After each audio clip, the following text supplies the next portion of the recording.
So when you're rounding decimals, the first thing you want to do is make sure you've underlined the place value that you're rounding to. So in this case we're rounding to the tenths place.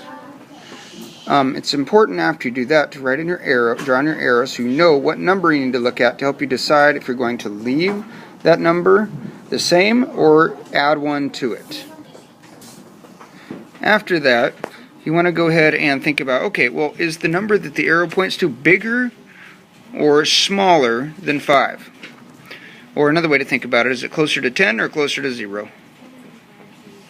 So I'm going to draw this little chart over here to kind of help me remember. Because if it's closer to 10, if 4 is closer to 10 than it is to 0, you're going to add 1 to the number that's underlined. If it's closer to 0, though, you leave the number that's underlined the same. So in this case, we know that 4 is smaller than 5. So we have to think, okay, so if 4 is smaller than 5, then we don't do anything to the number that's underlined. So that makes it pretty easy to round. So you write your first number 2, put your decimal in there, put your 1 because that number is the tenths. The tenths are what you're rounding to this time. And so you just write your 1 in there because it doesn't change because the next number is not bigger, not closer to 10. And then you just kind of zero out the rest. In this case, you'd put a 0 there. But you don't really need to put 0 there because 0 is on the very right, all the way on the right side of a decimal. You can just erase unless it's, before the decimal. Anyway, next, let's take another number. This time 58 and 71 hundredths.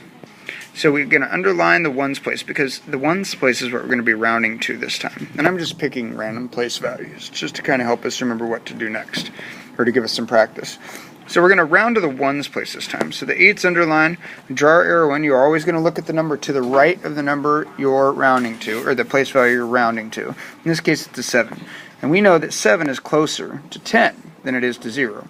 Basically, there's kind of a line. It's either 5 or above, we're going to consider closer to 10, and 4 or below, we're going to be closer to 0. So if it's 5 or above, you add 1, and if it's 4 or below, you add nothing to the number that's underlined. So in this case, it's 5 or above, because we know 7 is 5 or fits into the 5 or above category. So let's go ahead and write our rounded number now down. So we have the 5 and the 10s. We're changing the 8 into a 9 because we have to add 1. And so we have 59, and then just zero out the rest.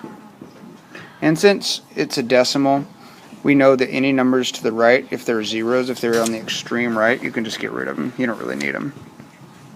So anyway, that's pretty much how you do it.